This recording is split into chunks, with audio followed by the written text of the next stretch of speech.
Chair Sutton and members of the commission, we're now live. Good evening and welcome to the July 24th, 2024 meeting of the Montgomery County Historic Preservation Commission. My name is Bob Sutton. I'm the chair, and I'd like for commission members and staff to introduce themselves starting on my left. Cristina Arado. Mark Dominiani. Jeffrey Haynes. Julie Pelletier. Michael Galway. Zara Nasser. We have one who's remote as well. This is Commissioner Dolman. Thank you. Laura DiPasquale with staff. Rebecca Ballo, Historic Preservation staff. Chris Berger, Preservation staff. And Dan Bruckert, Historic Preservation staff. The first item on our agenda is historic area work permits. Have the work permits been advertised? Yes, Chair Sutton, they were advertised in the July 10th edition of the Washington Times. Thank you. If there's anyone here to testify who has not given your name to staff, we would appreciate if you would do that now, especially if you are testifying in opposition to any of the projects. And I will start reading the projects now. Item 1A at 1031305 Armory Avenue, Kensington. Case 1B at 7801 Hampton Lane, Bethesda. Case 1C, various High Street, Market, and Water Street, Brookville. Case 1E, right-of-way near 12 High Street in Brookville. Case 1F, 13 Montgomery Avenue, Tacoma Park. Case 1G at 200 Market Street, Brookville. Case 1I at 7328 Willow Avenue, Tacoma Park. Mr. Chair, hearing no objections, I move that we approve the following historic area work permits in accordance with staff reports based upon the record before us and in consideration of the recommendations of the local advisory panels and including the conditions recommended by staff. Hop number 1076658 at 10305 Armory Avenue, Kensington. Hop number 1058892 revision at 7801 Hamden Lane, Bethesda. Hop number 1076695 at various High Street, Market Street, Water Street, Brookville. Hop number 1076694 at right-of-way near 12 High Street, Brookville. Hop number 1072012 at 13 Montgomery Avenue, Tacoma Park. Hop number 1070413 at 200 Market Street, Brookville. And hop number 1077577 at 7328 Willow Avenue, Tacoma Park. Is there a second? This is Commissioner Arado. I second. All in favor signify by saying aye. Aye. Aye. Any opposed? Any abstain? Thank you. These have all been approved, and we appreciate the work that you have done to bring them to us in a condition that can easily be approved. The next item on our agenda is 1H at 7338 Carroll Avenue in Tacoma Park. Is there a staff report? Yes, there is, Mr. Chair. This is, yep, just wanted to make sure it was up. This is the staff report for 7338 Carroll Avenue in Tacoma Park. This is hop number 1076799. It is a contributing resource to the Tacoma Park Historic District. It was constructed in 1928. This is to be reviewed under the Tacoma Park Historic District Design Guidelines, Chapter 24A, and the Secretary of the Interior Standards for Rehabilitation. Just to give you a little background, we saw this in June of last year for the construction of a rear addition with a side projecting deck and screened-in porch. And then going back a little further, in 2012, the HPC approved the existing fence that's slated for removal under this hop. So again, this is a one-story front gable craftsman bungalow. You can see the existing fence begins, the lot slopes down. It's sort of difficult to see, but the fence in question begins here. And it's visible partially down Lee Avenue which is only extends one property back from Carroll. And there's a 4-foot white picket fence at the front. The approved addition is currently under construction, so these are existing conditions showing the existing fences on both left and right.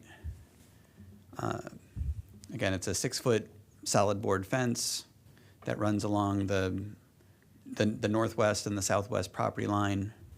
This is looking back towards Carroll Avenue and adjacent to the under construction addition in the rear corner. And then finally looking at the northeast side, and this fence is slated to be retained.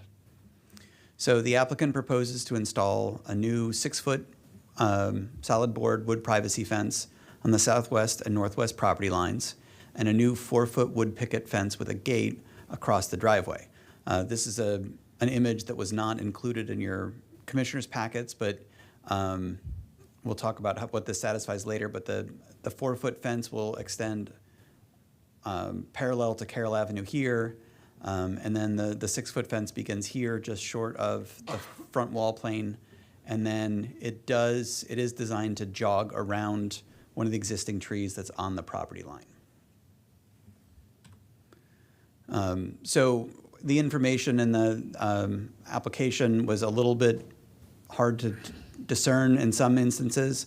We had a survey submitted on the left, a mock-up that actually used the 2012 fence approval as a basis, and then the not-to-scale mock-up from the fence company, which we didn't find terribly helpful aside from the measurements included in it. So staff finds that the fence design maintains the district's sense of openness in the park-like setting, that the setback from the street positioned parallel to the house and the slope of the grade away from the street reduces the visual impact of the proposed 6-foot fence. Staff finds the design of the proposed fences are consistent with the 2012 fence approval and similar to other fences found throughout the district. Staff finds the proposed fence maintains the materials, dimension, design, and the general placement of the existing fence. Staff further finds that provided the existing trees are protected, the 6-foot fence does not project beyond the front plane of the historic building. The new fence will only have a minimal visual impact on the character of the site. In the staff report, staff recommended 3 conditions. The submitted drawing actually satisfies 2 of those conditions. So staff recommends the HPC approve the HOP with 1 condition, stating that the applicant must consult with the Tacoma Park arborist to determine if a tree protection plan is required for the proposed fenced installation. And if a tree protection plan is required, it must be implemented prior to any work commencing at the subject property. I will note that there is an existing tree protection plan in place from the addition approved last year, and we just need confirmation from the Tacoma Park arborist that that continues on with this project as well. So staff recommends with that condition, and I will answer any questions that the commissioners have at this time. Are there any questions for staff? If not, I will invite the owners to come up, and owners' representatives, and I've met you. I believe David Heath and Nicole Langlois are there. Do you have? Yes, come on up. I'm sorry. Do you have architects with you, or are you? No. Okay. Okay, great. So if you could seat yourselves there. Turn on the microphone. There's a little button there to turn on. When it turns green, you're good. And if you could state your names for the record, then you will have 7 minutes to either give a presentation, answer questions. You can use that time any way you wish. So. Yes, my name is David Heath. I'm one of the owners of 7338 Carroll Avenue in Tacoma Park. And Nicole Langlois, the other owner. We saw online that this was perhaps pre-approved, and we're just open for any questions. And the tree protection, we did meet with Marty on Monday. Yeah, go ahead. We did meet with Marty on Monday. I think we've got a notification from him, the arborist, and he said that a tree protection plan is not needed for the fence. Okay. And and I think you submitted that today, but you guys it's probably not in your updated information. Yeah, he said the roots would need to be protected, Okay. and he stated that, and we agree. So you would prefer just answering questions if anybody? Yeah, we're if just any- here to okay. basically, Do any commissioners have questions for Mr. Heath and Ms. Langlois? No? Okay. Oh, well, there we go. Commissioner Pelletier. I just had one question about going around the tree. In the photos, I think the existing fence kind of sort of hits the tree and, There's at least one tree that it would seem that the county property line does bisect to a degree. so I'm just curious why you wouldn't just like go up to each side of the tree with the fence? we could, I mean, yeah, Well, we're. No, the situation is that if we go right up to the tree, that could harm the roots. So we okay. would like to come off the tree Oh, and then makes just box it in and just be I was mindful of just the roots. curious, my neighbor just did this and she went right up to the tree, so I was just curious why you're not doing that. Yeah, we figured that we just didn't want to get into a root situation. Yeah, no, that makes sense. Yeah. No, that's my only question. Thanks. Anyone else? If not, if you wouldn't mind stepping back, I have two other names here. Carrie Danner McDonald and Nancy Ricks. Are they here? Okay.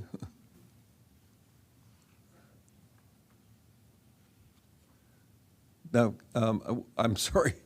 Could you give me your name, and are you with an organization, or are you a private citizen? Owner of 5 Okay. So if you could give us your name, that would be great, Okay. and you'll have 3 minutes Okay. to do a testimony if you'd Okay, like. thank you. You're welcome. My name is Nancy Ricks, and I'm the owner of 5 Lee Avenue, which is the property that is adjacent to 7338 Carroll Avenue. And my concern is that I've been at that property 56 years.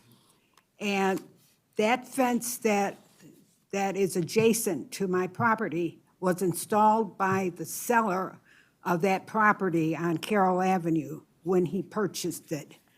I have not put up any fences. So the bottom line is, if he wants to put up a new fence in the same place as the old fence, I have no objection to that. However, I do have an objection to if he wants to install an additional fencing that would push onto my property, because like I said, I've been there 56 years. I've talked to 2 attorneys, I have title insurance, and I own that house and the lot it sits on. And if there is any reduction in my land, I don't think Montgomery County is going to reduce my taxes any. I'm pretty sure of that. So basically, if he wants to put up an adjacent fence where it totally is right now, that's fine with me, but this is a subject that should have been brought up when he purchased the property, because a good attorney should have pointed out to him if there were any encumbrances or encroachments on his property. That was when he should have found out and discussed it with the owner. They could have set up an escrow account to resolve any boundary disputes later. But I'm not in agreement with any current changes to my boundaries. And I have had a lot line boundary done.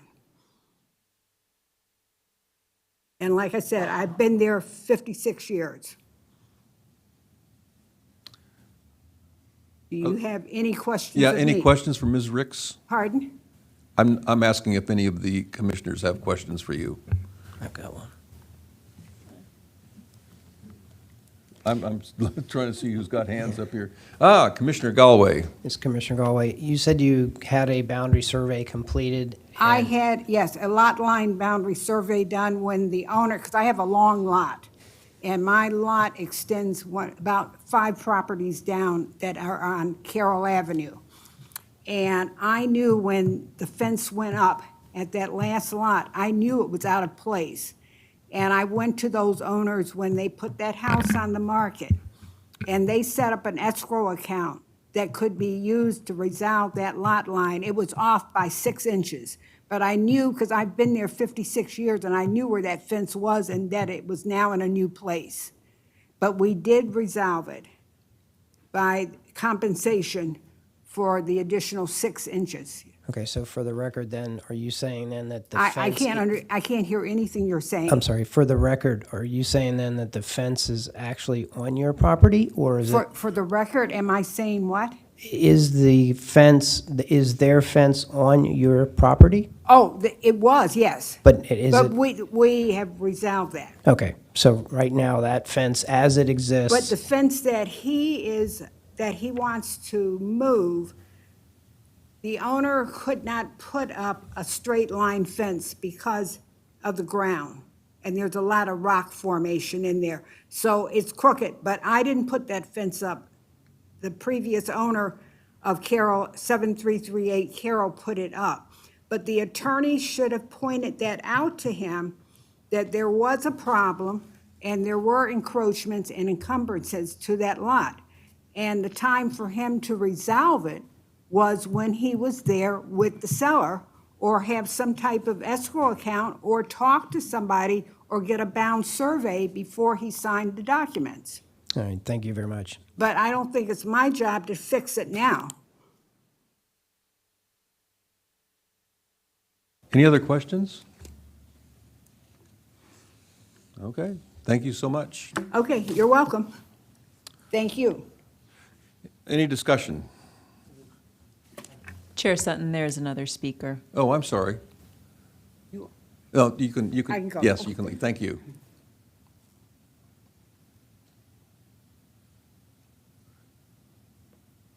Hi, good evening. If you could state your name for the record? Yep. Carrie Danner McDonald. I live at 7338 Carroll Avenue. And Just to let you know, the commissioners did receive all of the submitted application as part of their packet, and I do have some of the photos already uploaded if you want to refer to any of them during your time. I would appreciate. I do see that a change has been made since the original. Are you a private citizen? No, or- I am an owner of Okay, thank you. 7336 Carroll So, Avenue, right like- next door. Like Ms. Ricks, you will have 3 minutes for Okay, testimony. so briefly, just to clarify, I know Ms. Ricks has told me personally she has owner's title insurance for her house that she purchased, and she needs more time to find that and locate to be able to better make her case. So I know that's part of my time. I want to say that she just, I think, forgot to say that. In any event, there's a couple issues. First is this fence has been at the same place since 1967. No owners have moved that fence since 1967. The owners do know that both us and the Ricks are concerned about this and are claiming that this is our property. We've maintained, used, invested money in maintaining trees over the years so that it is legally our property. Most importantly, though, on this issue, Mr. Heath and Ms. Langlow purchased their house in December 2022. They have yet to live in their house. The lines that they have proposed, you can see, thank you, on some of these. It appears they did make a change since the last fence proposal I submitted, because the first one that the first proposal they submitted had a line going into our uncontested property. They had submitted something that suggested that the fence line go into our property. Nonetheless, what they proposed is not realistic to the conditions of the ground. I had been prepared to talk about the issue with them trying to put the fence in, to go around this issue into our yard, which we had not granted permission for. It seems like they've addressed this. What I did not address, because I didn't know it was going to be this issue, but we also have verbal agreements between the prior owners about the back corner, which a tree was removed and ground down. We just spent $2,000 in tree maintenance and grinding out stumps as October of last year. They were fully aware of it, and now that that's down, they're claiming this property and attempting to move the fence. So we have, again, made ongoing financial investments in this. And we have also tried to resolve this in several different ways with them, and they have been refusing to come to some type of resolution. And what I'm asking more than anything is that as neighbors were given more time, they are trying to change fence lines that have been at the same location for 56 years and quickly force up a fence to their location without giving us enough time to consult and figure out what our options are in this case. Ms. Ricks only found out about this a few weeks ago and has not, again, had adequate time to deal with the situation. So again, two issues. One, that we contend that they're putting the fence into our yard, and two, that there are issues of verbal agreements between prior owners about that, particularly around the back line, and they have seemed to have resolved this issue with the one tree. The entire whole row has been a long row of trees historically. So those are our objections. Any questions? Yeah. Commissioner Haynes. So are you disputing the accuracy of their survey? Yes. And we're trying to figure out how we handle that because this is new territory for us. So we are trying to consult with experts to figure out how do we resolve this. And they're aware of that. We've told them that repeatedly, and that we need more time to resolve this issue, and they're trying to force it through. That's why we're asking that this be delayed until we have time to figure out what our options are, if any. We understand that part of this is a civil issue, but we think it is appropriate for us to have time to figure this out. Additionally, the conditions on the ground are not going to permit them to do what they proposed. Because there are existing stumps on our side, the ground goes up and down, and unfortunately, whether they need to be able to work with us in some way to, if they want to replace their fence, they're going to need to work with their neighbors. So really, I would like us to come to a resolution, but I'm asking for 8 to 12 weeks before this be reconsidered so we can hopefully come up with a plan that's appropriate to the actual conditions of the land, the trees, and frankly, neighborhood relationships at this point. Thank you. Any other questions? If I may clarify. Sure. So the rear property line, you're saying the grade varies side to side, and there's trees that straddle the property Yes. line, and so putting a fence in there would have to vary in height to accommodate the grade and tree stumps? That's right. It would have to certainly, I know Mr. Heath has repeatedly told us he wants a straight fence, but there are tree stumps and other on-the-ground conditions that are going to prevent him from doing that. And given the tension of the situation, we feel like it's very important to resolve exactly where this fence will go and whether that means we take some string and lay it out before it get approved. Thank you. Any other questions? Thank you so much. Can I make one, do I still have time to make one other comment? I'm sorry? I didn't know if I used my 3 Oh, no, you minutes. can go ahead, sure. Okay, I just of wanted course. to, again, I was not prepared, so I was thrown off guard to talk about this back end where our 3 properties connect. There had historically been a very, very large tree, so the fences went around it kind of in a triangle.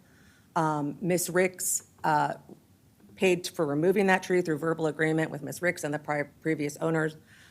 We ground down the stump with the agreement that we were going to put in an eventual privacy setting tree, which we actually told David and Mr. Heath and Ms. Langlow about. Again, they had raised no objections to that, and that said part of that agreement was that we were going to take a little extra space back there once we adjusted the fence lines, because this wasn't tree was going to be there, so we could do that. So again, we need time to work that out as well. They were aware of this, that we put in that financial investment, and they made no objections, but have now said they're going to try to use all that space. And so again, we think that's appropriate that we have time to try to work out a resolution. Thank you. You can step back now if you'd like. Yep. I have a question for staff. I'm sure we've dealt with this. I don't recall recently, but our job is to either approve or not approve projects, and we are not in the business of deciding whether or not a property line is appropriate or inappropriate. Is that correct? So the applicant did submit a survey as part of their application. That information represents that the proposal is entirely on their property. Okay. So now we've heard some conflicting information, but we haven't seen anything that strongly refutes that. The job for the HPC is to evaluate the compatibility of the proposal. Right. It's incumbent on the applicant to ensure that what they're proposing is buildable. As this is a new fence in a new location, it will also require a fence permit that will require review by the Department of Permitting Services, which will include a zoning review to make sure that it complies with zoning. So that's where the HPC's review is sort of limited to, yes, you need to make sure that the location is compatible with the character of the district and the property, but as far as absolute legality and inch perfect evaluation, that's left up to somebody else to consider. That's what I thought. Thank you so much. I'd welcome a motion on this. Anybody?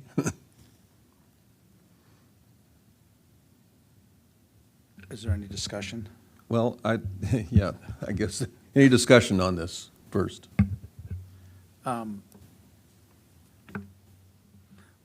Well, my sense of it is there's a conflict between three neighbors that in the ideal world would get resolved before they come to us. So I'm of a mindset, I don't know how everyone else feels, of providing some time for them to work it out. And I'm thinking 1 month. And then the owners could come back with a hop. Hopefully, it's resolved between the neighbors. If it's not, then we will vote on it based on our legal prerogative as the HPC Commission. But I would prefer to see them work it out before we make any decisions. Anyone else? James he's got his hand up. James, I'm sorry, I didn't see your hand. Yeah, it's kind of hard to see.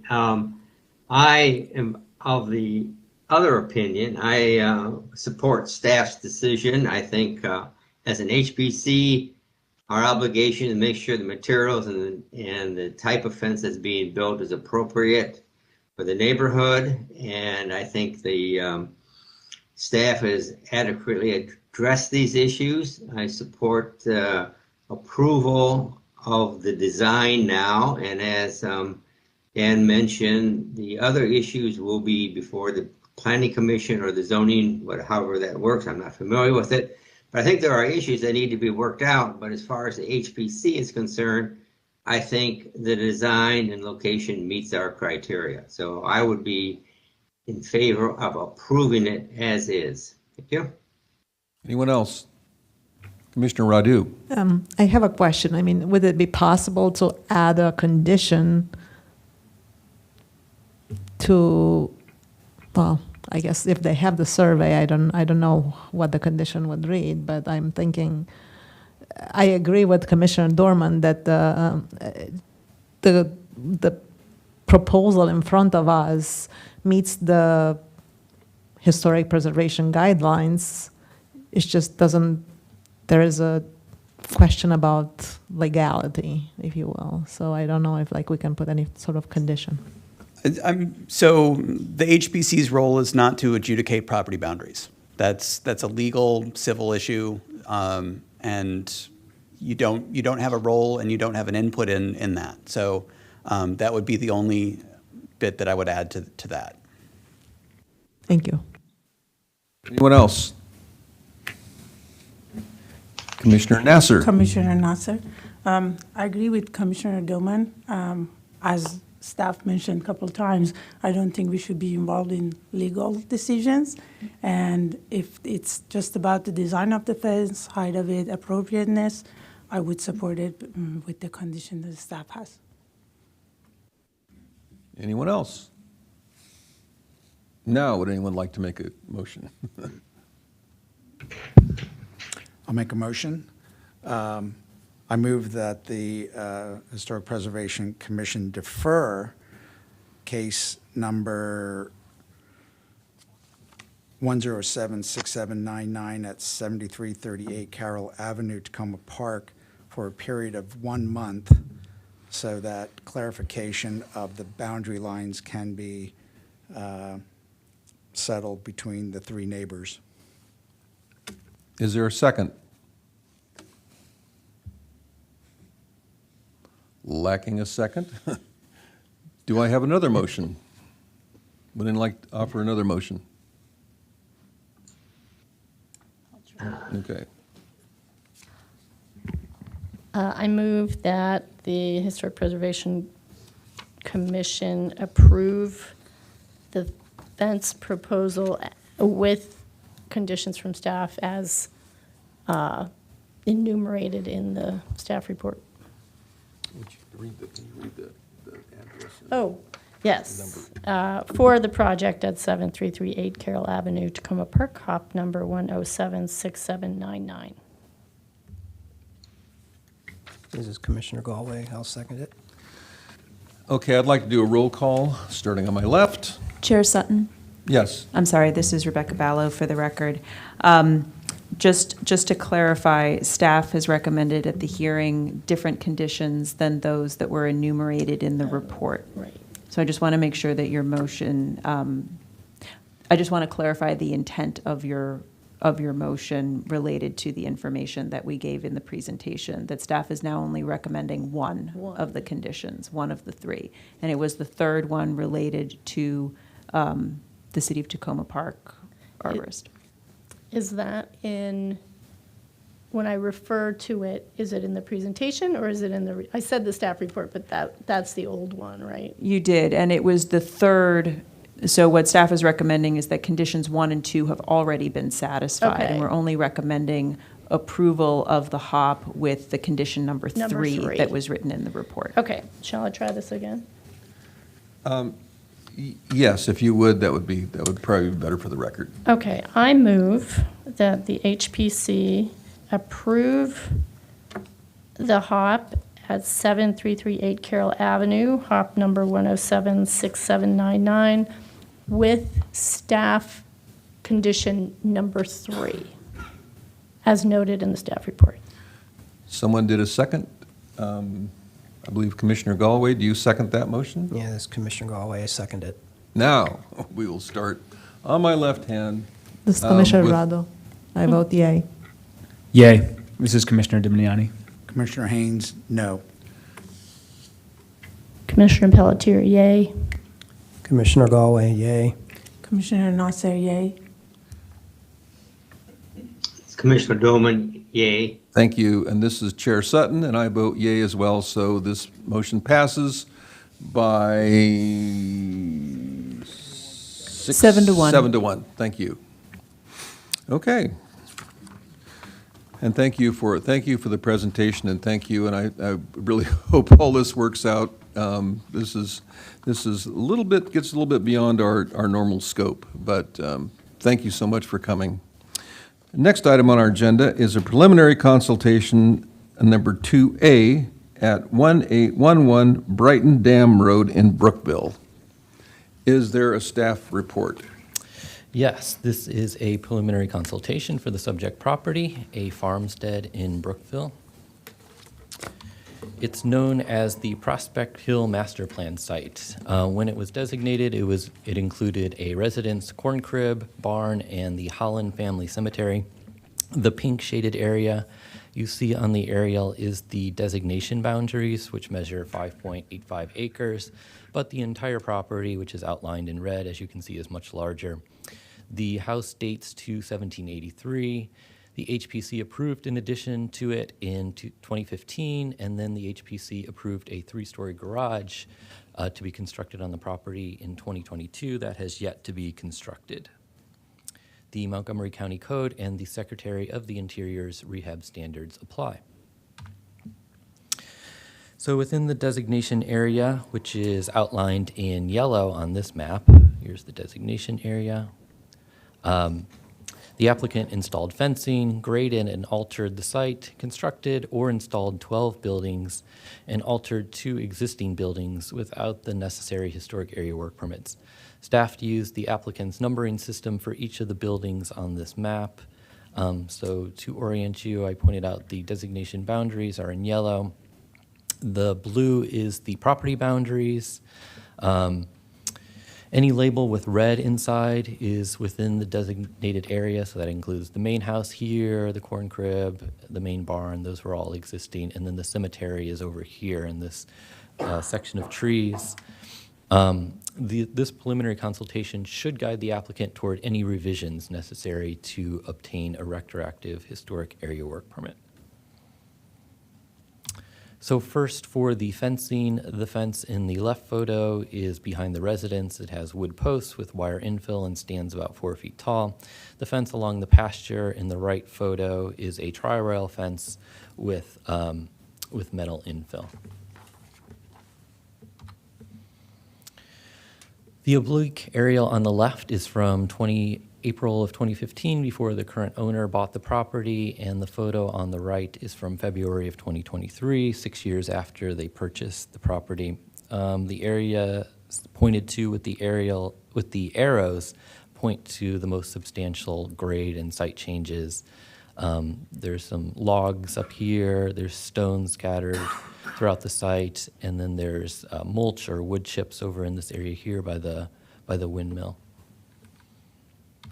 And here's some photos of those materials. You can see here from left, here's some stone piled up, here's some wood chips, and then these are logs over by the woodshed. So speaking of the woodshed, it's one of the newly constructed buildings. It measures 56 feet long, 17 feet wide, and 17 feet tall. And it was constructed, or I'm sorry, it's 65 feet long, 16 feet wide, and 12 feet tall. It houses a sawmill inside used to make fencing for the property, and it was built circa 2017. This is the shearing shed. It measures 56 feet long and 17 feet wide, and it was constructed in about 2020. The Aviana feeder is 12 feet long and 18 feet wide. It was constructed circa 2020. This is the Aviana 2 feeder. It is 12 by 12 feet, and it was constructed within the last year or so. This building is what the owner calls the historic cabin, and it was built in about 2019. The applicants told staff it was built on the foundation of a former outbuilding, and it's about 30 feet to the west of the main house. It's 25 feet long and 16 feet wide and 16 feet tall at its roof peak. It mimics the appearance of a traditional log cabin. This structure consists of corrugated metal roof placed on top of 2 containers. It measures 40 feet long and 8 feet wide in the opening area and stands about 10 feet tall. It was put up in about 2020. This is a construction trailer. It's about 40 feet long. It's near the cabin, which is just south of it within the circle. And of course, this is the house over here, and it was installed in about 2018. The windmill stands about 25 feet tall. It dates to about 2020. This is a goat structure, and it stands about 25 feet tall and is located at the northeast corner of the designation area in a pasture, constructed in about 2020. This is a chicken coop measuring about 10 by 12, and it's located a few feet away from the cabin, which you can sort of see in the background here. There are 2 storage containers near the main barn. This one is to the west, and this one is behind the barn to the north. 2 sheds to house fuel tanks were added to either end of the historic corn crib. The shed to the south, visible in this photo, measures about 15 feet long and 6 feet wide, and the shed to the north measures about 30 feet long and 8 feet wide. The sheds were built in about 2022. And then there was a cistern that was added behind the main barn. For staff findings, first for the fencing, we support the fencing behind the main house and along the pastures and find the design and materials appropriate for the agricultural setting. Per Chapter 24A8B, the fencing does not substantially alter the exterior materials of the historic site and is compatible in character with its historical, architectural, and cultural features. In accordance with the applicable Secretary of the Interior standards, the historic character of the property has been retained and preserved by the fencing. The fencing does not destroy historic materials that characterize the property, and the essential form and integrity of the historic property is unimpaired by its installation. Staff does not support the site alterations, including the grading and the storage of the various materials. Per Chapter 24A6A2 of the County Code, hops are required when performing any grading, excavating, construction, or substantially modifying, changing, or altering the environmental setting of a historic site. Exceptions are made for customary farming operations or landscaping, but staff notes the materials have been stored in those locations for many years.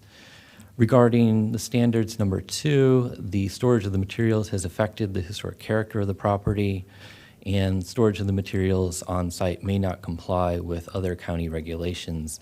If the material storage does meet county requirements, staff recommends the applicant consolidate all the materials in one location outside of the designation boundaries. Staff supports the construction of the wood shed, the shearing shed, Aviana feeder, Aviana 2-feeder, the windmill, the goat structure, and the chicken coop. Staff finds that all these structures have not substantially altered the exterior features of the historic site and are compatible with the character of the property. Staff also accepts the construction of the historic cabin. The design intent was to mimic the look of a traditional log cabin, but its squared timbers and caulking between the wood give it a more modern appearance. In conformance with Chapter 24A8B1, the building does not substantially alter the exterior features of the historic site, and in accordance with Chapter 24.8b2, the building's simple design is compatible in character with the cultural and architectural features of the historic site, where small farmyard outbuildings were common. And likewise, the building meets the standards because the historic character of the property has been retained and preserved and is clearly differentiated as new construction. The essential form and integrity of the historic property would be unimpaired if the building is removed in the future. But based on anecdotal evidence, construction of the cabin may have damaged archaeological deposits or features associated with the site. So archaeological investigations should be conducted around the foundation and in the vicinity of the new construction to identify whether there is any evidence of a historic outbuilding in the location or whether there is evidence of historical features or activity areas. This work could consist of close interval test pits, or in the immediate vicinity of the cabin, or excavation units along or near any possible foundations, historic foundations or features. Moving on, staff does not support the installation of the temporary sea containers, the construction trailer, and the two other containers. They don't meet Chapter 24.8b because of their random placement among the historic structures, and they have substantially altered the historic site and are not compatible with its character. In regard to standards number 2, the installation has altered spaces that characterize the property. Staff recommends the HPC deny approval of these retroactive items at the HOP hearing, and they should be removed from the designated area. Staff also does not support the sheds installed at either end of the corn crib to house the storage tanks.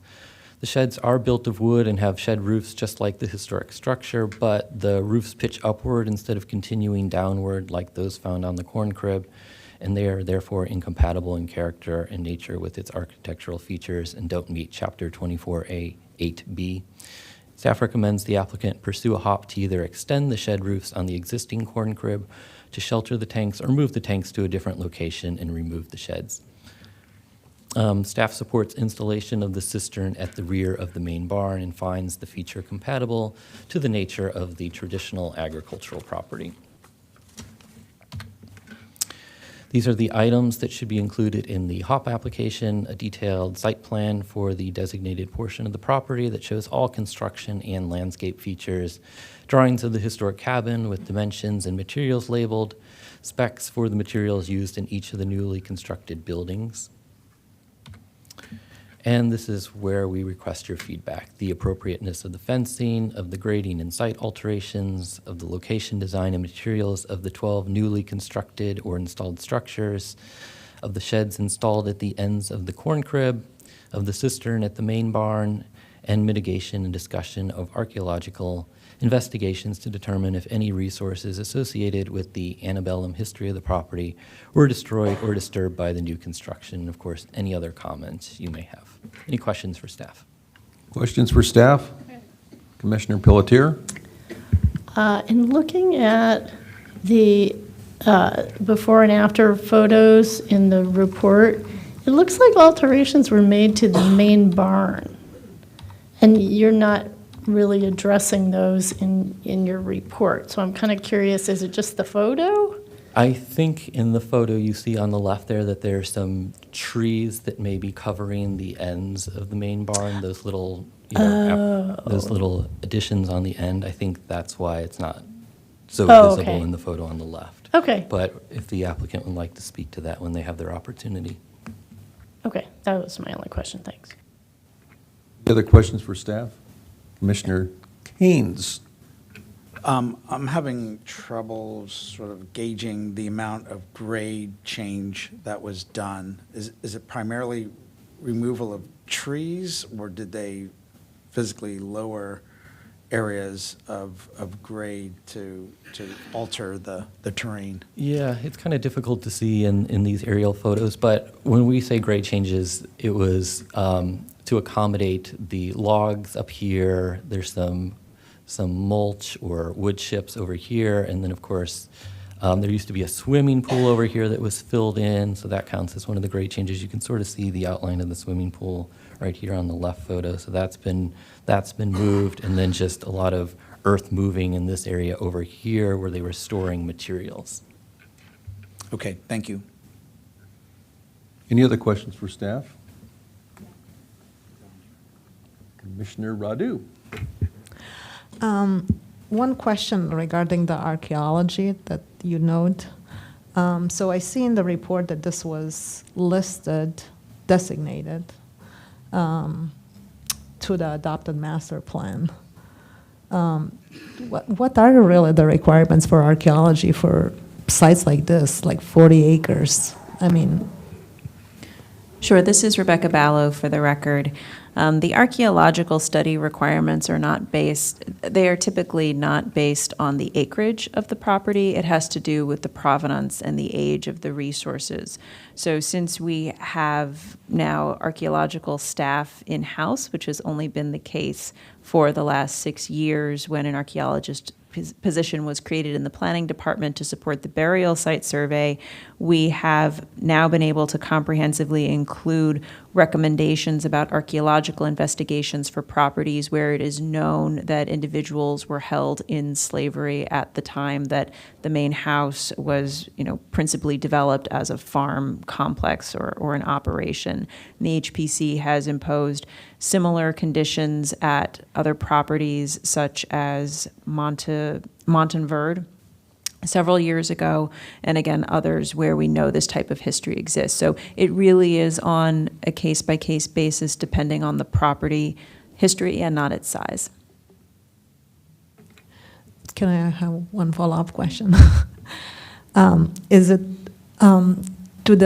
the county archaeologist or the Montgomery County archaeologist support in any way this, or it just like designates an area where they think the resources might be located? The county does not perform these services for the applicants. These should be considered as development costs. However, neither does the HPC impose conditions that would require a property owner to typically go all the way to a phase 3 investigation where they dig everything up and then write the full report and curate all the artifacts and send them to the state. Typically, the conditions have to do with establishing, a small testing grid in an area of particular sensitivity. Typically, those are the areas right adjacent to the main house, where there are often found other types of outbuildings that were constructed at the same time as the main house. That's a typical development pattern. So no, we don't offer those kinds of services. And if the work had come to the commission prior to being done, we could have made the recommendation in a much more limited way that would have addressed the particular needs of this project. Nor does the staff archaeologist recommend that the entire property be surveyed as part of constructing just one building or putting in a fence line. Thank you. Commissioner Pelletier? On that note, in the report, it says historically the property included a woolen mill, stone quarry, and slave quarters, none of which are extant today. How do you know that? Is it narrative? Is there a plan? Do you know where these things were located on the property? That's a great question. So typically these go back to the original MIHP forms that were submitted with the site at the time of the initial survey. So again, typically this is documented with primary source information, either from agricultural census information, other property tax records associated with the property, or other histories that have been written about in particular, the town of Brookville has a very well-researched and robust history. There's a lot of background on a lot of these properties. I can't speak to the specific citation for each of those building types at this time within the environmental setting, only to say we obviously agree with what the survey form wrote, that they're not extant. They may not be within the boundaries of the environmental setting. This was a large farm of see. several hundred acres. But again, in particular, when we look, the woolen mill and a lot of these structures were located much more closely to the streams. This is very close to an MNC PPC property that has a stream in it and a stream buffer. But in particular, when we talk about enslaved quarters and their dependencies, the kitchens or the other outbuildings, those tend to be very close to the main house. So there is a higher likelihood that archaeological resources associated with that specific history are probably within the environmental setting, Okay. right around the main house. Okay, thanks. Any other questions? Okay, thank you. I don't have any names here on my list, but I presume that there are people here from the property? Yes, Chair Sutton, the applicant is here. Okay, if you could come forward and state your name or names, that would be great, thank you. And I apologize for not having your names on my list here.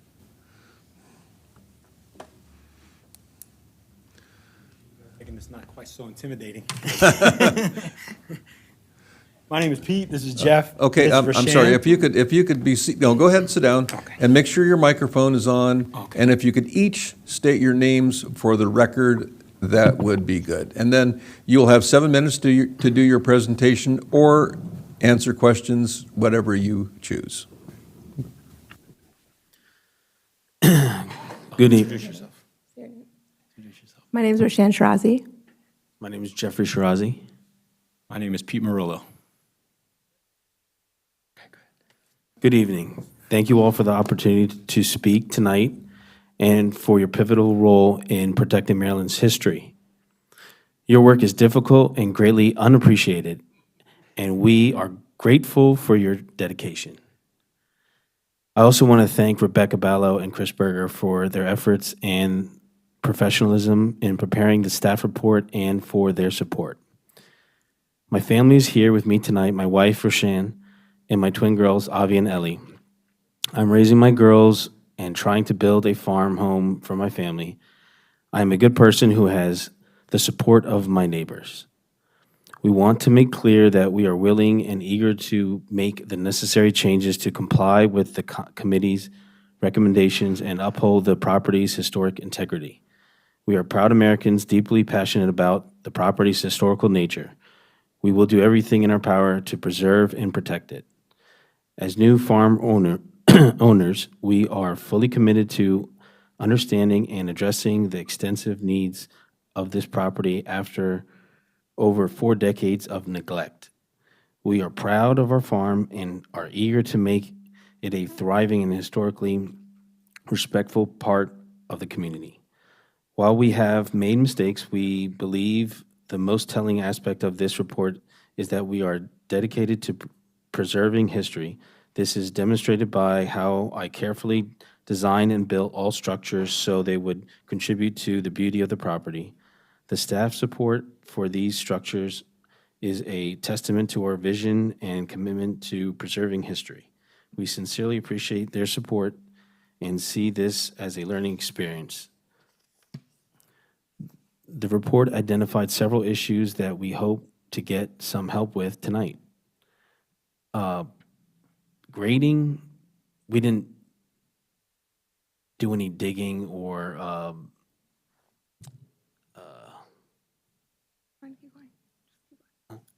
trenching, yeah. We didn't, yeah. We made piles, yeah, regarding the grading. Stone and gravel, purpose is to maintain farm roads and general use around the farm. These piles are small and mobile. The materials are essential to farm maintenance.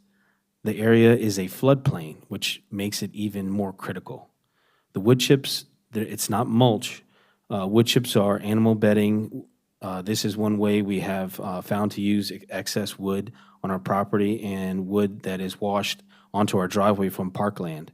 Pictures show how much we used since the staff visit.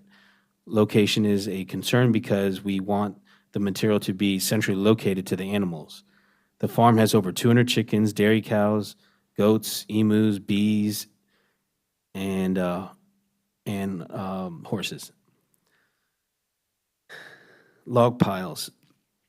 Background of the wood log piles, we created those piles only because I was cleaning up the fallen and dumped material from the 60 acres after 40 years of neglect.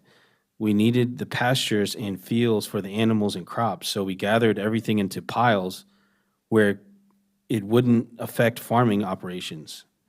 Parkland to the west is a floodplain, and when it rains, the river overflows, trees, fallen logs, and brush are carried onto my property and blocked my driveway entirely. This happens even in moderate rains. When this driveway is blocked, emergency vehicles cannot get to my house in an emergency. The fire marshal was out and told us the driveway could not be blocked. Large wood piles. Wood has some value, so we started looking for ways to use it. Fencing materials, lumber for structures, furniture, and firewood to heat our home. I'm a carpenter, and I enjoy making things from this wood. Wood chips for animals. We recently purchased 200 chickens, which we use a lot of wood chips for bedding. The problem we had was that we weren't using it fast enough, but we are changing that now. We must stop collecting the fallen wood on our driveway instead, and instead push it off our driveway. When the materials pile up, we will call the county for help. Another possible solution is to build a hoop barn on site to store supplies under it. We propose this idea to this committee. Fuel tank covers, the sheds on each side of the corn crib barn. This was a surprise. We stayed with my usual design. We thought they fit well. The staff recommended extending the roof on the corn crib barn, but we are unsure about that because of its historic nature. Those two sheds are mobile, and we can easily be altered to improve the look. They are not connected to the historic barn at all. Advice would be appreciated. The sea containers and trailer, these containers and the trailer are cheap, temporary storage solutions until we build the carriage barn. Construction on this barn has been delayed, but we are ready to start building now. Rebecca Ballo has given us the go-ahead. I never wanted these containers to have. I never wanted these containers and have always planned on removing them from the historic area once the barn is built. Finally, we ask that we be allowed to continue working with Rebecca and Chris to resolve all issues in the best manner for everyone. Thank you. Thank you so much. Any questions from the commission? Commissioner Pelletier? I just have a general question. How do you build all these things without a permit? Is that an agricultural zone?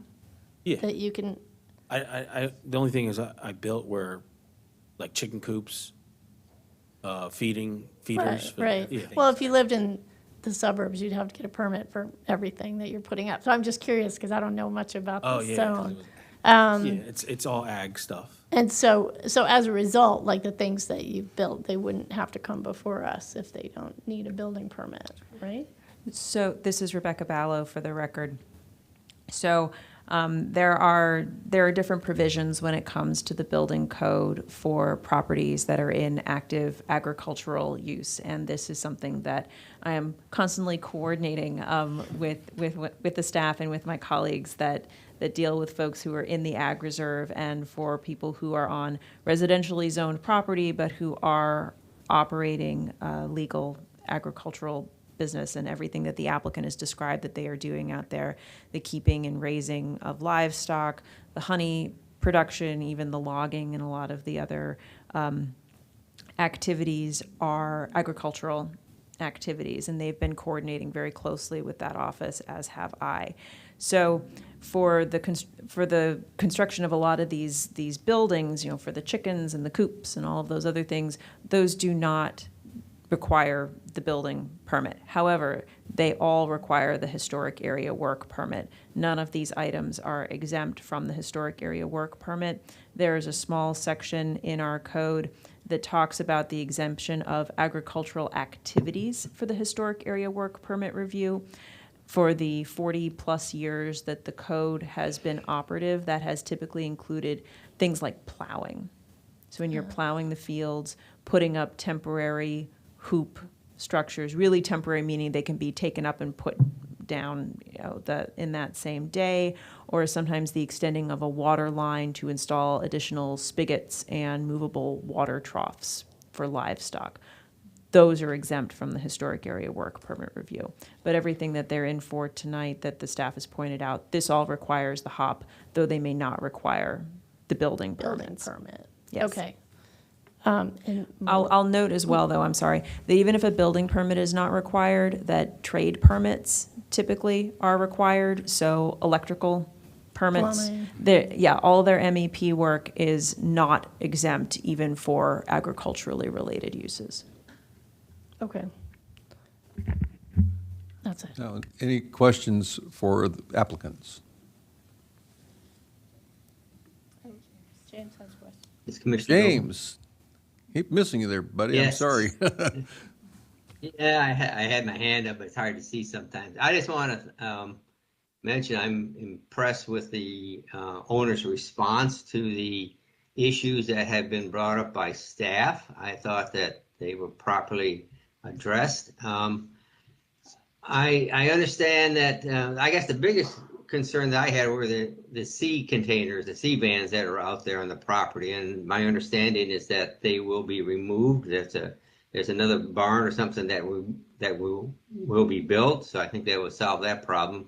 The other issues about the stone and the gravel and some of this grading seems pretty immaterial to me. And I understand the issue with the road. A lot of information that the owner provided, I think, is very helpful to our understanding of the issues that are before us right now. But I am glad that this project is going forward. I would like to see it come to fruition, and I support continuing. And if we allow some time for the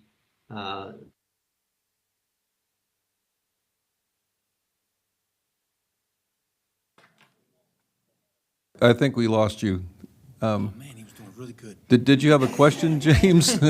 He was doing real good. We got to get him back. Okay. Well, if we get you back, we'll bring you back, James. I think, yes, Commissioner Radu? I have a question. When did you acquire the farm? We purchased October 2015. And at the time, you were aware that these are historic structures. That the site is designated, or? Yeah. Okay. I do this for a living, historic restoration. Okay, thank you. Other questions? I have another question. Commissioner Pelletier?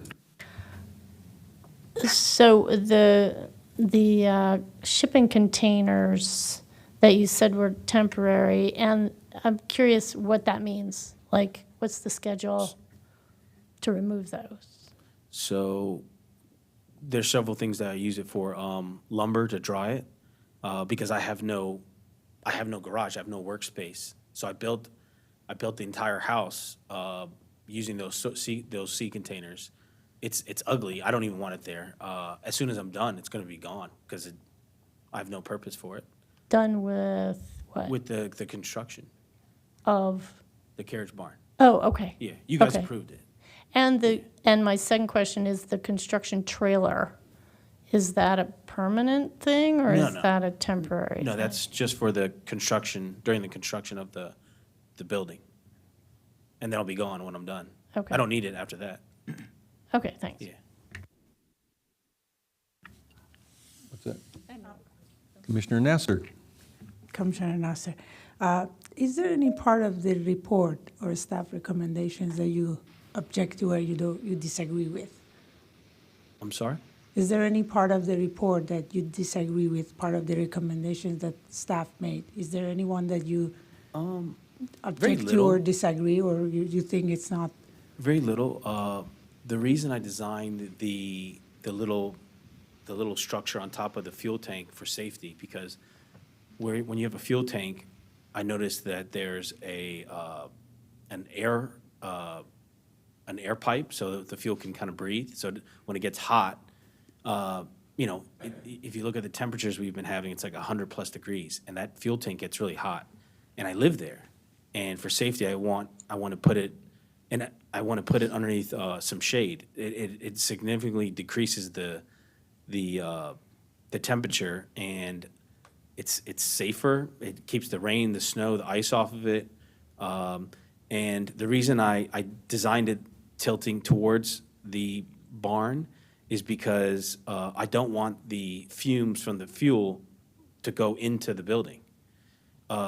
It's kind of hard to work in the barn, even though it's got, air going through it a little bit, but to have that smell of gas, it's kind of, it'll make you pass out. It's not healthy to, I just don't think that it's the right way to do it. That's all. All right, thank you. Yeah. Any other questions? Okay. I think Commissioner Doman started our our deliberations. Now, let me just, two things. First of all, we intend to have this project, when you've done everything, to have it come before us and we approve it. That's our goal. And so we will give you recommendations that we think are appropriate for bringing this project to a conclusion. That's number one. Number two, for commissioners, we need to realize that all the structures that have been built here, we need to sort of pretend that they're not there because we've not approved them. So if you think that they're appropriate to leave, fine. If not, then we should probably recommend that they be removed. So with that, would anyone like to kick off the deliberations here? Commissioner Galway. This is Commissioner Galway. I see you're at somewhat of a disadvantage because you are sort of in this construction mode, and I think that makes things a bit difficult. I reflect on an active farm, believe it or not, in Jacksonville, North Carolina, that is visited by the public every day, and myself included. I went with my daughter and my grandkids to this lovely farm, and it had goats and cows and corn feeders and the whole thing. And I envision your property wanting to be something where the public could all come, not that they would, but that they could all come and enjoy this historic property. And I think what I'm seeing is the construction, based on the photos, it has substantially altered the historic character, the environmental setting as it stands today, and that's troubling for me. I think you mentioned how you've tried to maintain the beauty of the property, and I'm just not on that same page yet. I think that the locations and just the structures that you have put in some cases have detracted from the property, and so I think moving forward we need to kind of understand the order and the just the general. It could be just in some cases just the clutter that has occurred as a result of the construction that you're trying to do. So but I want to make the point that I think it has altered the beauty of the site, what I'm seeing in the photographs. In terms of the staff's feedback, I'm not bothered by the fencing. I think that's consistent with the farm, and I think from that standpoint, I would not have any objection to that.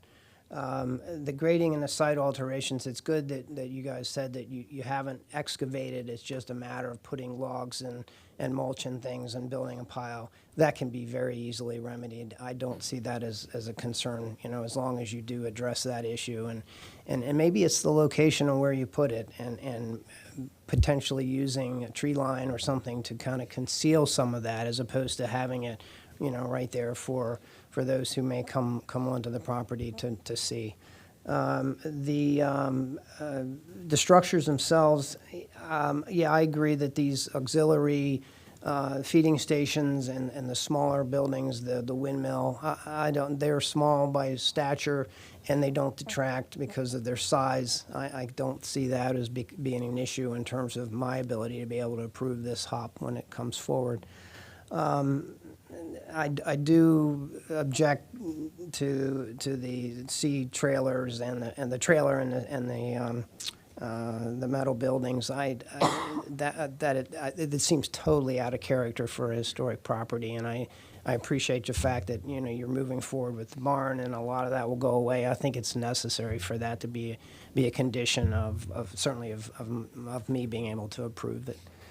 I am in favor of the archaeological survey to really understand, have you destroyed artifacts that might be there, and I'd have to understand a little bit better about the location. I do agree that generally that those artifacts would be within close proximity of the original home, and so I think I may not limit it to just your addition of your little cabin.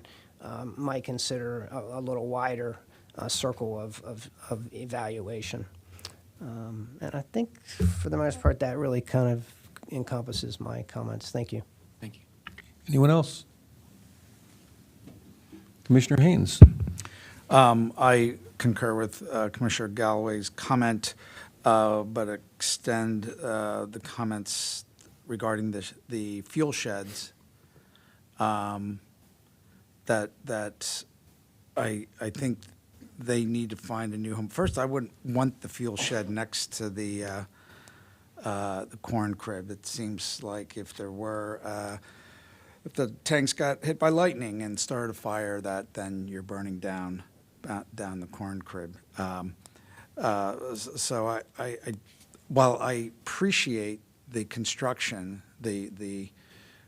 clearly you're a skilled carpenter, and actually like the wood shed and the feeders and the structures that you've built are, I think, very appropriate for agricultural situation and nice. But I do think the two fuel sheds should move. I'm not opposed to the design of it, but maybe you can put them together so they're gable, but at a different location.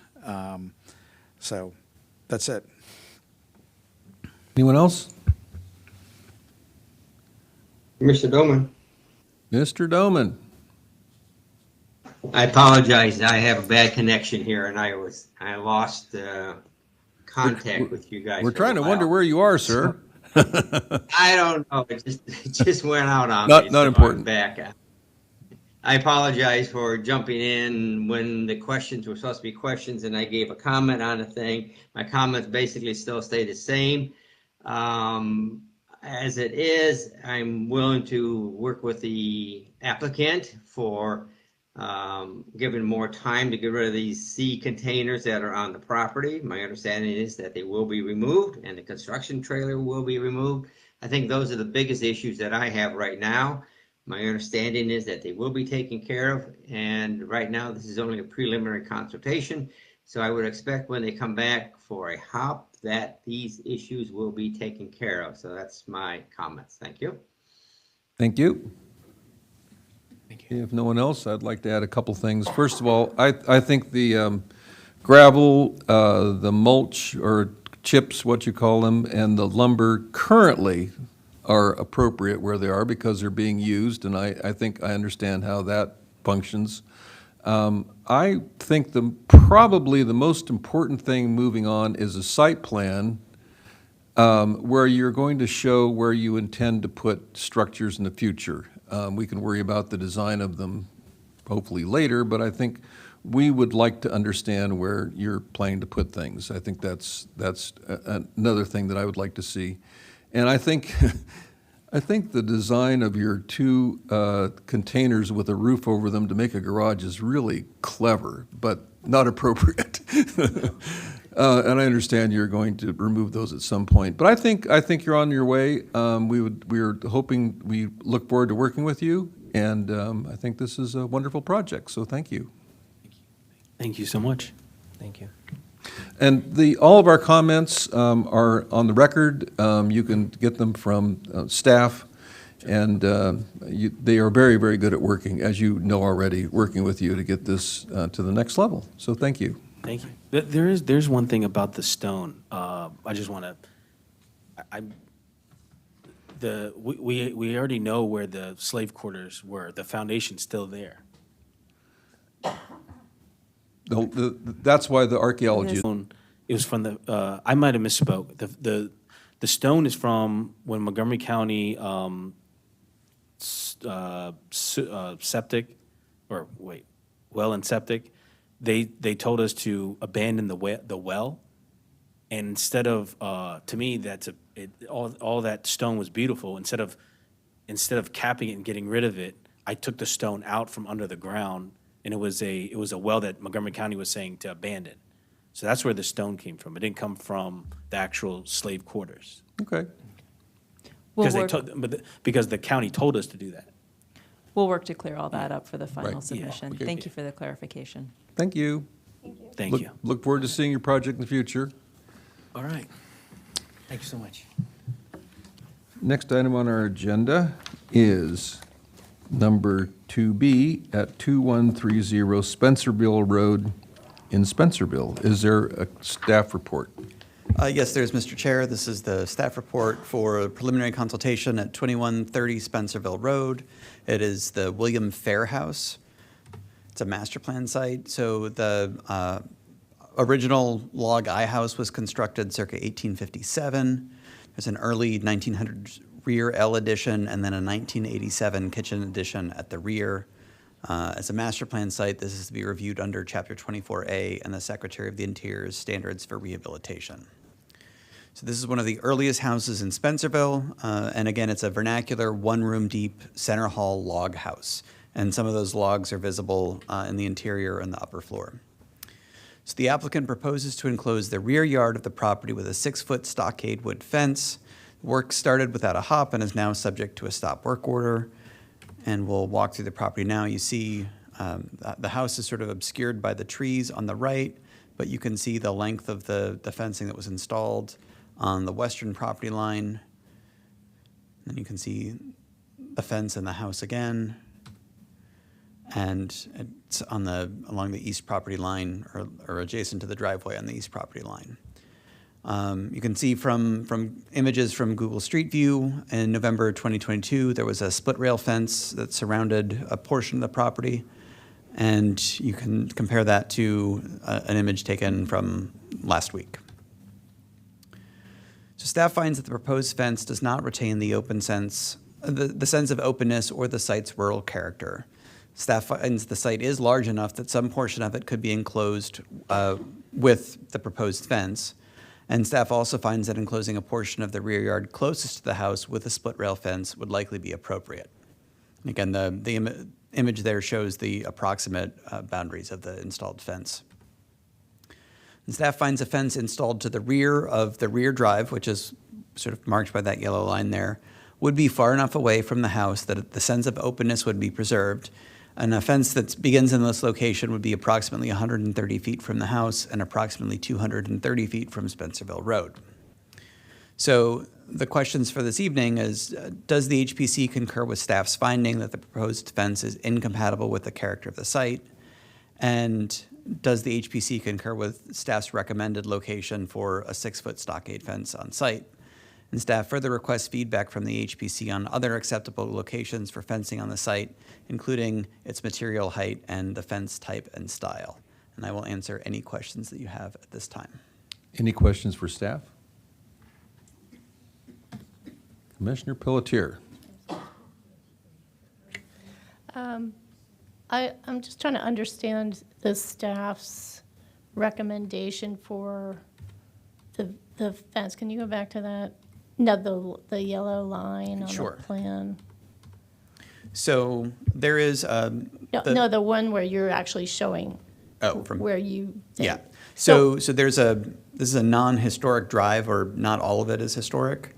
And it connects around the property. So I think that there's a rational basis to sort of use that line. And basically, staff would support enclosing much of everything to the north of that yellow line. I see. So the yellow line isn't a fence. No, The no, yellow no. line is just from here back. Yes. And then in front of that, you're asking us what would be appropriate. Right. Gotcha, okay, thank you. Any other questions for staff? Commissioner Doman is online with a question. 1 second. I see you, James. Hold on. Commissioner Radu. One question about the report. I mean, the lines on the report where the contour of the fence doesn't seem as much as like 1350 that you note in the report. Is there additional fence? Well, I believe that was total linear feet proposed, because that was the proposal is to enclose all of the rear. Oh, okay. So that was total linear feet for all of the fencing proposed. Originally, this was submitted as a HOP, and because it's partially complete, we elected to bring this forward as a preliminary consultation to figure out where the boundaries of this were. This is literally a line drawing exercise to figure out where it's appropriate and where it's not. Thank you. Commissioner Doman.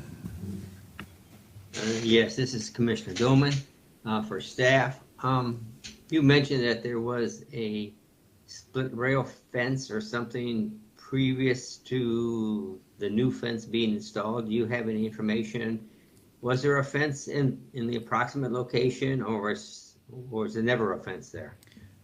So I don't know the full extent of that split rail fence, because we're relying on the images from Google Street View, which again goes along Spencerville Road. I can pull that image up here. But the applicant is indicating that they can answer that question. So Commissioner Doman, pardon? Yeah. Okay. Would The neighbor staff is able to offer more information on that. Would staff recommend installation of a split rail fence in place of the solid board fence? Would that be a possible proposal? Yeah, I mean, in the staff report, it says that we would support the installation of a split rail fence closer to the house than the recommended location for the stockade fence. But that's not part of what the applicant is proposing, but that's just what staff is also throwing out there as a alternative solution. I agree. Okay, thank you. Any other questions for staff? Commissioner Galway. This is Commissioner Galway. On Figure 4, there appears to be a secondary structure behind the fence, and you did not make any comments on that. Is there a reason why? Let me pull that up real quickly. Mm-hmm. Some sort of shed or behind the fence? So there is, I think that's actually part of the kitchen addition that was constructed in 1987 before the property was designated. Okay, thank you.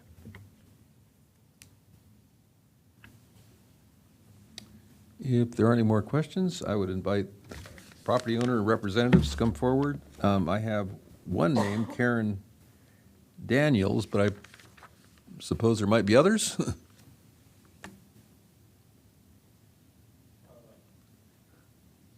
No, sorry, Chair Sutton, it's just Antonio Escobar. Okay. For the applicant. I then am we so have sorry, sir. And then we have a neighbor for testimony. If you could state your name for the record. You're the property owner, sir? Yes, my name is Antonio Escobar, and I'm the owner of 2130 Spencerville Road. Okay, thank you. You probably have heard others earlier. You have 7 minutes to either do a presentation or answer questions. Okay, perfect. So thank you guys for looking at this. So I just bought the property June 18th of last month. And so originally the property had a split rail fence around the backyard, like staff mentioned. The reason we took it down was the original split rail fence had a lot of barbed wire on it that had basically came off, a lot of kind of nails all over the place.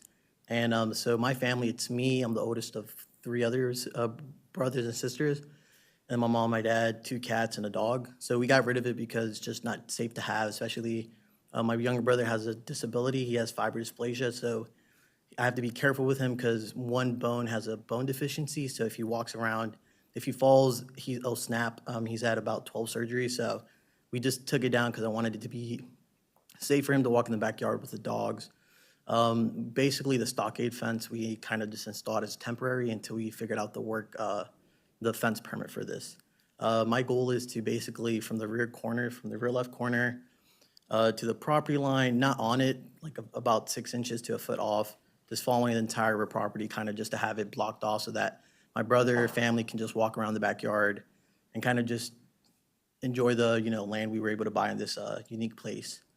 I know staff's recommendation on having like one portion split rail and one portion stockade fence, which, whatever you guys would prefer, I completely understand. But I guess my one argument is, I know the house is the oldest there, but it's on Spencerville Road, which is 198, which if you go by, people are always speeding down that road, so no one really looks into the openness of the house. I would almost argue that people look into the church that's next to us, because when you drive past our house, you see the big open church field. We also had the property like staked, and so like if you look at one of the images, that line of trees is like spot on with the property line. So that's to the extent of our property. So you can't really see into the property because it's basically just a lot of more mature trees that have grown in and taken over. But that's ultimately my goal, is just get a fence up, and me and my siblings are gonna be using it. So. Thank you. Any questions for Mr. Escobar? Commissioner Galway? So Commissioner Galway, just to ask that question again in terms of that shed structure. Was that completed prior to, I guess, before the property was designated? The one at the the left side of the house? On the left side of the house, just behind the fence? Yeah, the homeowner, there was an issue with the basement leaking, so the homeowner did that before we bought it. Thank you. Any other questions? Okay. Deliberation. Who would like to, if there aren't any more questions, who would like to, if you would. You do have a question.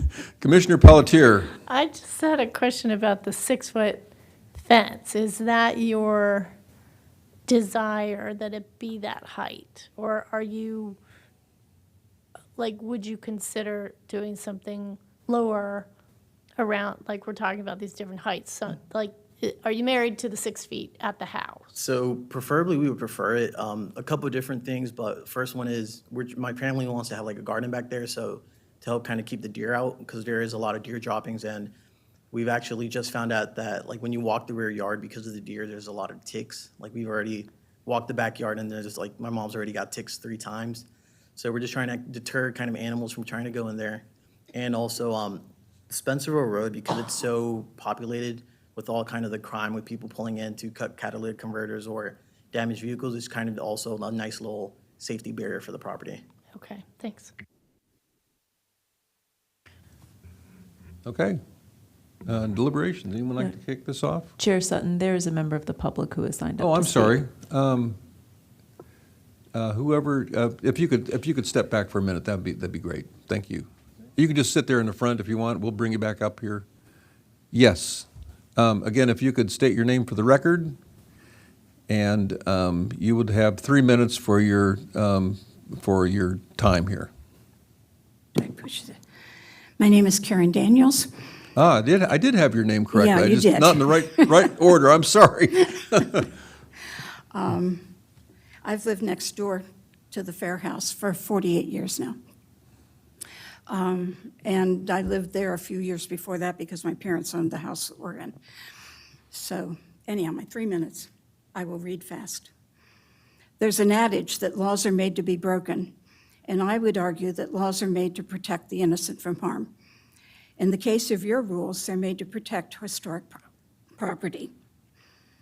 I greatly appreciated the work done by Lewis Coffey in getting the historic approval for the William Fair House.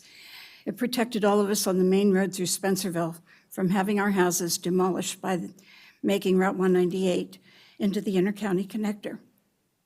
Now there's another threat to our homes, including the Fair House. You'll need a little history to help you understand, and I won't go into the details. Over several years and a few owners, the property to the east of us was allowed by Montgomery County to violate both building and zoning codes. The result was that the dry well for our septic tank eroded away, leaving a huge sinkhole. And we were told by the county that we had to hook up to sewer. In the process of doing that, the WSSC contractor hit and disturbed some sort of rock that goes under the houses in our block. As a result, at least 4, but probably all the houses vibrate when heavy trucks go by. Mr. Coffey of the Fair House was the first one to come over and ask us if we were having trouble with our house shaking, because his was. I have asked and asked to have the county send out a structural engineer to assess the cause and let us know what can be done and how much damage will result if nothing is done. All I have gotten from them is ignored. Now for the fence, I don't like it, but that's not the issue. The real problem is not the fence, but what it's intended to hide. The new owner is using the fence to hide the landscaping equipment that he uses for his business. He's had heavy roll-offs come in and out and dump trucks in and out. Now, instead of the heavy trucks passing 60 feet from the front of our house, we also have had some of them 40 feet from the side of our house. The obvious intent to us is that they're trying to make the Fair residential property into commercial property. We already live not knowing if and when our house will shake for the last time, but allowing this heavy equipment to come even closer to our house just increases the chances of a collapse. We're just hoping that when it does, we won't be inside of the house. Spencerville was the epicenter for a small earthquake on June 24th of this year. Did we feel it? We most likely did and passed it off as just another truck going by. We didn't know that we had had an earthquake until it was on the news the next day. You may or may not care about our 106-year-old house, but you are entrusted with the protection of the William Fair House. The basic part of the house is the log cabin. That's my timer, huh? How Yes, long if you could draw to a conclusion, that would be great. Thank you. Thank you. I'm on the last paragraph. How long the logs and mortar will withstand the shaking? Maybe you can't do anything either that will stop the shaking, but you can do something to slow the process by not allowing the heavy equipment to come and go on both sides of the William Fair House. For our safety, we would urge you to keep the property residential, whether the fence stays or goes. Right now, there's no one living in the house. And if you have questions about Thank you. the other fence, I can answer Any those. questions for Ms. Daniels? Okay, thank you so much. Mr. Escobar, if you'd like to come forward, we'll give you our take on this, on the project. Anyone like to start off here? Chair Sutton, I'm so sorry. The applicant gets a rebuttal to the testimony that Okay, was just offered. Yes, yes. If they wish. If you'd like to offer a rebuttal, you're welcome to do that. Yep. So you are right. So we're actually just started moving in this week. We got all our beds and rooms set up. The roll-off dumpster that she mentions, unfortunately, the previous owner left stuff in there, like closets full of old furniture, TVs, flat screen, and where we're moving, we actually bought new furniture, new beds, so we've been throwing that on that side. What we're doing on our end is the property has 2 entrances. We're trying to keep most of our traffic on the left side in terms of just our normal trucks just driving through, just to be kind of courteous. Because we did see she put up like a no truck zone, or yeah, no trucks. So we're just trying to be friendly going down the left side. As to landscaping, so I do own a landscaping company, but I actually rent 2 big storage units and I actually rent an off property where I keep all my stuff. So, I mean, I'm trying to live there, and this is gonna be our kind of forever house at this point because everything else is so expensive. But I don't think, the fence correlates with that. Thank you. Anyone like to start off here with the deliberations? Commissioner Radu? I agree with the staff report that the fence that we see in the photograph on the screen now is not really appropriate for this type of site. And looking at the photographs provided in the report, when you see the openness, that is part of the site that we assume for this to be appropriate for this that I assume to be appropriate for this property. So I support the staff's recommendations to move this fence further. If the owner wants to have a higher fence, I understand their requirements too, but I think I would go for I would recommend a different type of design that would allow still some openness to the property. Thank you. Anyone else? I would. Commissioner Doman? Yes, thank you. This is Commissioner Doman. I drove by the property and the Spencerville Road, as previous testimony was, it's a very busy road. I went by the property and pulled in. There's a little store up there, and then it's like 5 minutes before traffic cleared enough so I could turn around and go back. And I pulled into where the church is located, just west of the property. And in viewing the fence as it is relative to the other houses, to the neighbor houses, it does not look appropriate for the neighborhood, for the street view. I agree with the staff position that it could be and should be moved farther back. In viewing this property from the church's parking lot, I could see several big, because it's kind of like U-shaped right now, it goes around the front of the house and on the side. So you could see into the back, there were several big trucks there.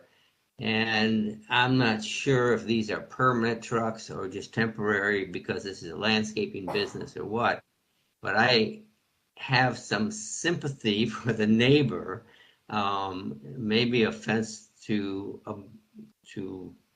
obscure the view of the trucks, I think might be appropriate. But as far as the location, the current location of the fence and where it is right now is not appropriate for the historic district or for this house.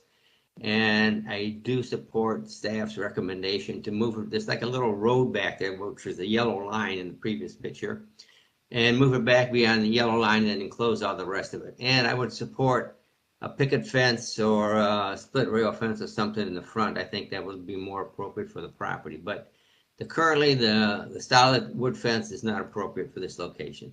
Thank you. Thank you. Anyone else? I think you have our what we think is appropriate here, and if you can work with staff, we would like to see a project come before us soon. All of the record is with staff. All of our comments, everything that you've heard tonight is there, and I think you understand that what we're thinking about the appropriateness of this project. Is it safe to just want to make sure split rail, kind of that first portion, and then right behind that driveway, I could do the 6 foot? Yeah, so I think we are. I think if you understand, if you get what we're saying, I think we are almost completely in agreement with the staff report. Perfect. And so you have that information to start with. Okay. Okay. And just before this wraps up, Mr. Chair, I just want to point out that the use of the property is not something that's governed by the HPC. Right. That's something that is a zoning issue that is governed by the Department of Permitting Services. So we understand your concerns, but as a body, the Historic Preservation Commission does not have any authority to limit the use of the property. I just wanted to make sure that was clear for the record. Okay, appreciate it. Thank you. Okay. If I can find my notes here. Okay. Historic preservation tax credits. This is group number 4? I got the wrong Apologies, one? no, apologies, Chair Sutton, that's a typo in the memo. It is Group 5. Okay, okay. Is there a presentation on this? Group 5 consists of 29 applications totaling $658,318,019 in tax credits. Don't forget that. Any questions? No. Any questions for staff? Do I have a motion to approve? This is Commissioner Rado. Go ahead, please. I make a motion to approve this batch of tax, what are they called? Correct. Getting a little late. Is there a second? Commissioner Haynes, I'll second. All in favor signify by saying aye. Aye. And as we understand it, this will be held until we have all of them to submit to the Department of Finance when we have all of them together, correct? Yes, that is correct. Okay.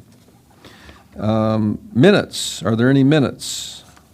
Yes, there I are was the not July at the 10th. last meeting, so I did not have a chance to look at them, but has anyone looked at the minutes? And yes, Well, this is Commissioner Rado. I would like to suggest an amendment to the minutes.